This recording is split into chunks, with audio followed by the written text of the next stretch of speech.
Yo, welcome back to it. Today we have here a 85 Nissan 300ZX, I believe, from my dear friend Beto, the owner of Casa Drift. If you are unfamiliar with what Casa Drift is, it is a scale RC drift track in West Dallas, Wisconsin. Me and another company by the name of Apex Engineering, who is also local to Wisconsin, actually in the Butler area, literally right around the corner from 404 Autosports. We have both partnered up, me as far as the installation and Apex Engineering providing the parts to do this build. What we're doing here on this build is just something simple. It's a functional car that represents Casa Drift. He wants to be able to enjoy this car, go to different car shows, go hang out at the meets with the guys, but also be able to take it to the track sometimes and get some drifting in. All right, so there's a couple upgrades that we're gonna install so he's able to do that. We're gonna do coilovers. We're going to do a small budget angle kit, a transmission mount. Apex Engineering offers a weld-on subframe adjustment kit to adjust camber. When you lower a vehicle, any vehicle, your camber is going to change. The rear tires are going to point in. Okay, so with this angle kit or this camber kit, when I install it on the rear differential, the rear subframe is going to allow me to adjust camber so that my tires point straight. If your tires don't point straight, then you're going to have excessive tire wear, and you don't want that. You'll be going through tires every 200 miles. So follow me as I install these few bits to get the Casa Drift's car up top notch, basically. We're also going to be doing some like maintenance. I kind of like notice it kind of runs shitty when it's cold, so it probably needs a tune up. I'm going to do pads and rotors on it, probably spray paint the calipers while I'm at it. Just some cool stuff, you dig? Let me show you this though. Look at the motherfucking wheels. Oh my God. So let's go ahead and jack this front end of this car. First thing we're going to do is I'm going to do the front coilover set. So I need to take apart the front end basically because the front knuckles are welded onto the body of the new coilover. So let's go ahead and jack her up.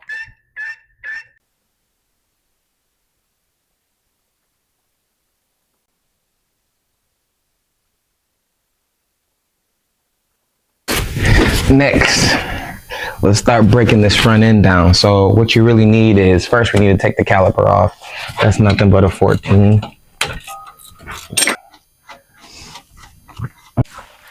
Dust caps here, so get you a little something flat.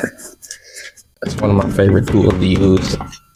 Get a flathead screwdriver or this body tool.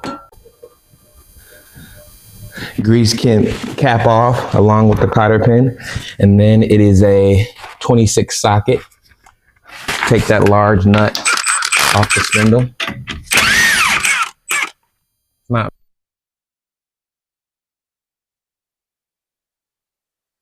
Now, something kind of hard to show on camera. You do need to take off the tie rod end. That needs to drop and be moved out the way.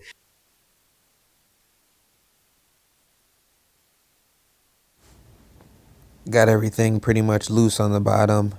Went ahead and put a jack underneath that lower control arm because what I'm doing now is loosening the upper strut bolts at the shock tower so that I can loosen everything up and get this old strut out of here. Before I throw the new coilover on, however, I need to replace this bottom strut mount with Apex Engineering's solution. I'll show that in a second. Okay, got the struts over at Apex Engineered. They're going to do the fabrication work to weld the original knuckles to the new strut bodies. But like I said, we're also throwing on Apex Engineering's angle kit, which is this bad boy right here, one for each side. So what happens is this bracket goes on the bottom of the knuckle on each side. The factory one looks like this. So what happens is it matches up factory-like, but these two holes are shorter than the factory one. I don't know if you can see that on camera, but these two holes are shorter than the factory two holes, which basically lets the wheel get pulled in tighter, which gives you more angle. It's an extreme budget way to get more angle without putting on an angle kit. So I'm really excited about this product. The fit and finish so far is amazing. Like I said, great product, billet steel, strong. so it's not going to break or damage. It's not welded in and re-welded back together, because if you're a OG drifter, that's what we used to do back in the day before angle kits and shit were out. If you wanted more angle, you cut your tire out of your knuckle, and then you cut out a piece, maybe 1 inch, 2 inches, depending on how much angle you want, and then you weld it back together. So this is a great option for Z31 owners. And he also makes same parts for E36s, E46s are coming up, as well as the S chassis. So I'm gonna go ahead and show the installation of that component. We're replacing this here. It's real straightforward. As you can see, since we're doing the struts and everything already, this is already a part down to where we need it to be. If you're not doing coilovers, then you have to remove your strut to get to this point. Zip him up. Okay. Now, this thing gets stuck on here a little bit. So what you want to do is thread a nut on there just a little bit, because what you don't want to do is tap the ball joint thread, because then you're fucked. Then you need a new ball joint. So one nice hit, came loose. Boom. That's it. Now, as you can see on camera, these holes line up. I'm sorry, it goes up here. Those holes line up. And then you see these two holes are shorter than factory. When I bolt it up, I'll use this hole. So it's a hole maybe 1.5 inches of pull this way to give you more angle. A real simple design, but extremely effective. Again, all she does is sit right up there. Put the original nut back.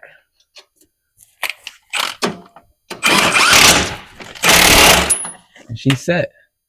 I'm gonna stick another cotter pin through it, but that's it. As soon as I get the struts back from Apex Engineering, I'm gonna plop them right on there, hook up my tie rod end to the furthest point, which will be here. I'll go here with it to give it maximum angle. See that? When I change it here, I don't get as much angle. It stops there. But when I go here to the one on the inside, I get maximum angle, and that's the design and the purpose of this angle kit. Get the plastic wrap off.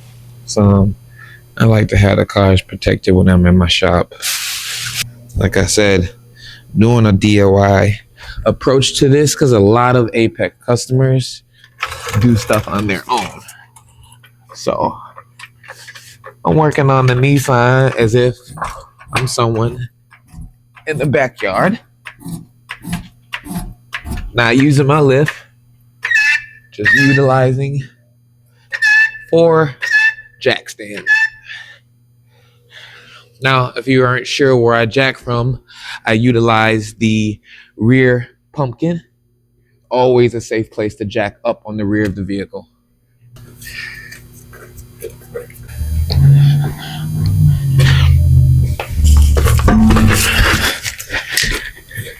So the rear strut assembly and putting coilovers in the rear is much easier than the front. It's pretty much an unbolting the strut and replacing it with the coilover. So I'm going to show you how we go about doing that.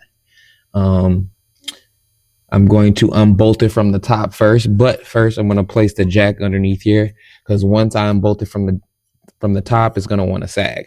So I'm going to put my jack up under here. Then I'm going to flip the camera over to the front side, because you have to go to the interior to unbolt the top mount for this. Now, as I said, the bolts, the upper bolts are inside of the cabin. So get yourself to this point. It's on both sides here. Got to remove that speaker box and the speaker, and it's underneath there. And there's 3 bolts that you got to get to inside of there so that you're able to loosen the shock from the top.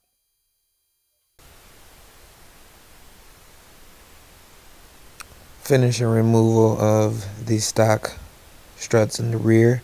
Depending on which model 300ZX you have, some of them have just 1 bolt holding the upper strut. Some models have 3 bolts, so that requires much more disassembly in the interior, which I did not record because it's hella annoying to do. But if you've done struts before, you know. Also, the factory coil spring has to be removed as well, because you're no longer using that factory coil. You have a coilover, so the entire thing is one.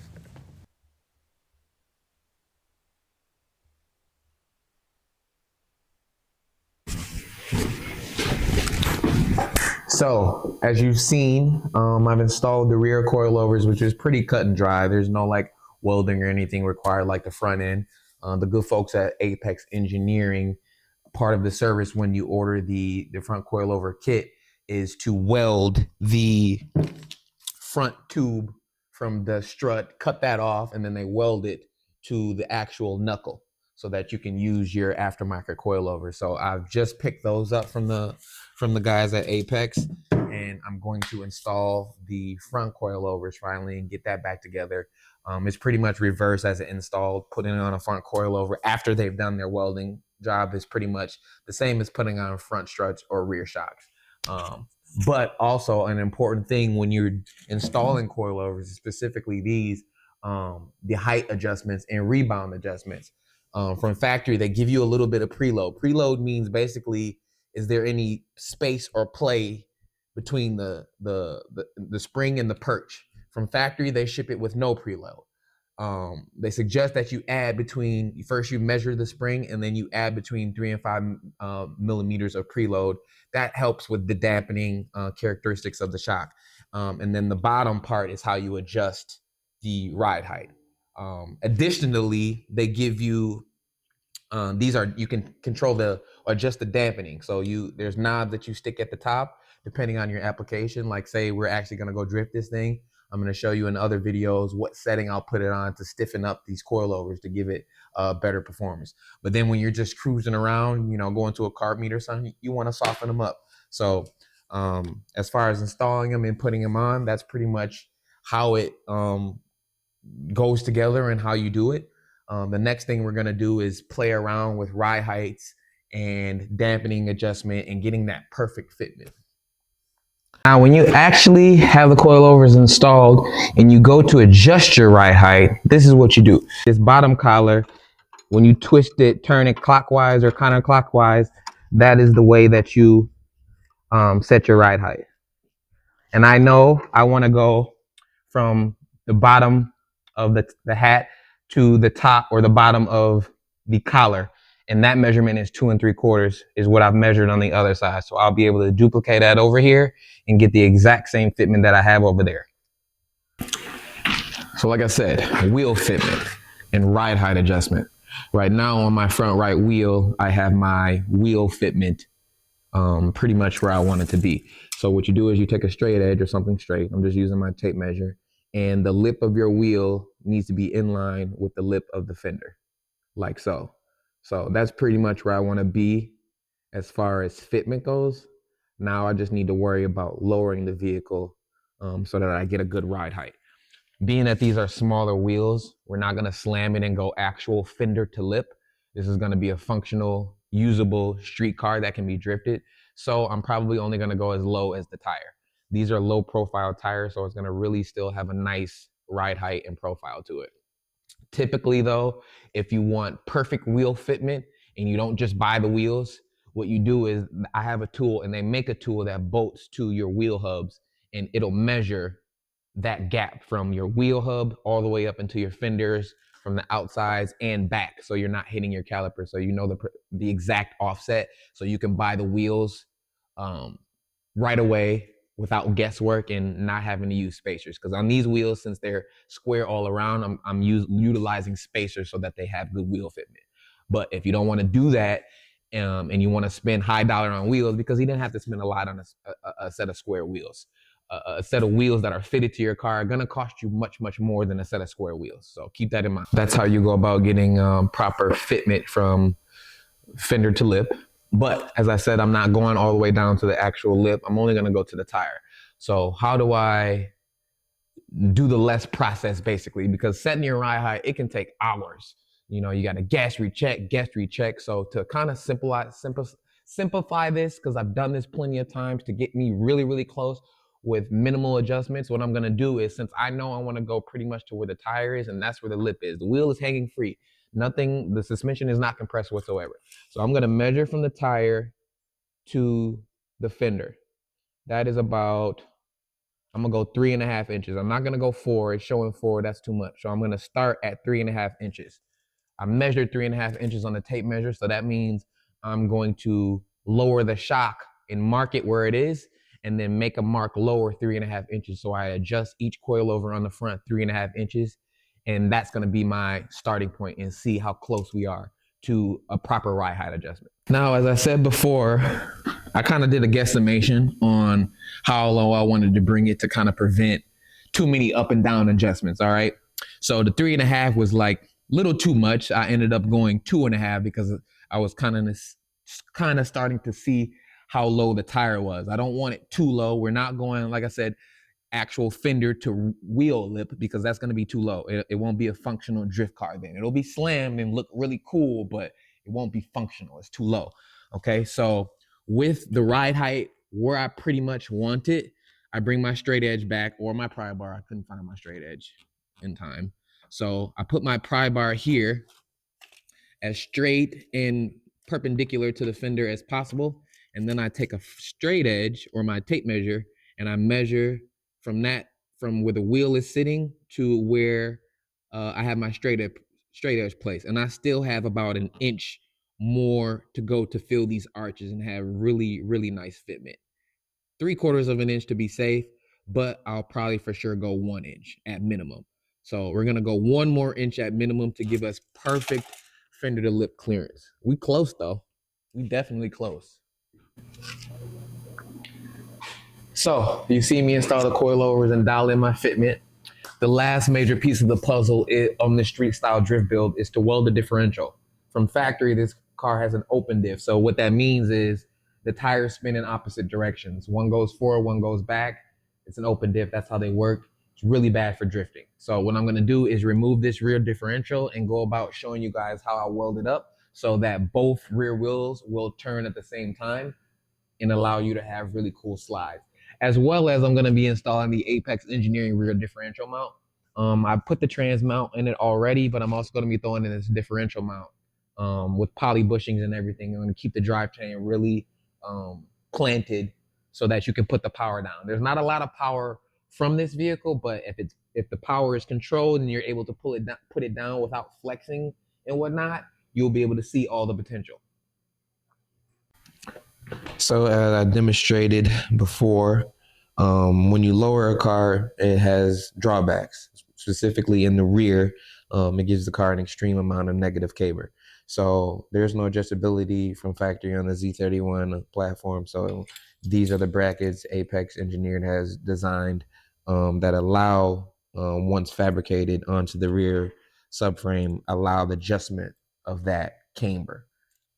For good fitment and whatnot, depending on what your specification or purpose is. But these will get welded on here, and I'm going to walk you through the process that I took on getting these prepped and ready and welded onto the subframe and back in the car. So what I did here was clean it and prep it a little bit. Obviously, I'm doing one at a time. But I've cleaned it and prepped it some because I want to take some basic marks and measurements, just 2 specifically, so that I know exactly where I'm going to put the new brackets once I cut these out, because it's going to be grinded down, so I won't be able to really see anything at all. So I got to make sure I take measurements, and I'm going to do that like this. So I'm going to just take 2 reference points. I'm going to take here, I marked it there, and then I'm just going to measure from the top to where I made those reference points. And that is 2 inches. 2 inches on one side and about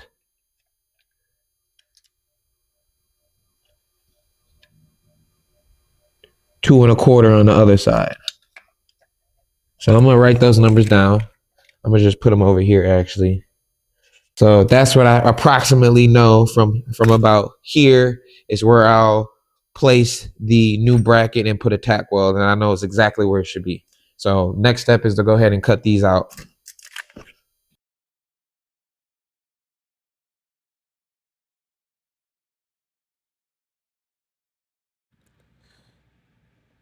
put my new brackets on and put tack welds around so it doesn't warp from the heat. And went ahead and placed nice beads all around this thing. It's a quality product from the gang at Apex Engineered.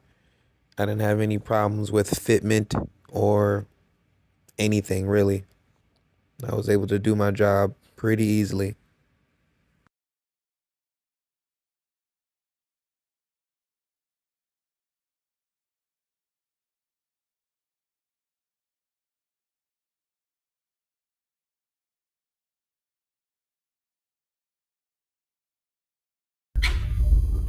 So one of the last important pieces to the puzzle is to lock the differential. Um, the differential in this car and most cars is an open differential, which is bad for drifting. What that means is I have the differential third member removed out of the housing. It has to be removed out so I can weld the diff. But an open diff, if you can see the gears, say this is forwards, the other gears turn the opposite direction. That's what an open diff does. In turns, one wheel gets more power than the other wheel, which is bad. And obviously, if you see you go the opposite direction, it goes the opposite direction. For the welded diff purpose, we need both of these gears to turn at the same time. So you see how I can't move them down together at all? Because it's not designed for that. So what I'm gonna do here is weld basically all of this shit together. Spider gears need to be welded so that they don't move independently of one another. But to do that, I gotta degrease the hell out of the differential in the casing first, otherwise the weld won't stick. Here's a quick example. I stopped to show you guys what I'm actually welding. I'm going to be welding way more than this, but this is what I mean by what I need to weld the spider gears inside together.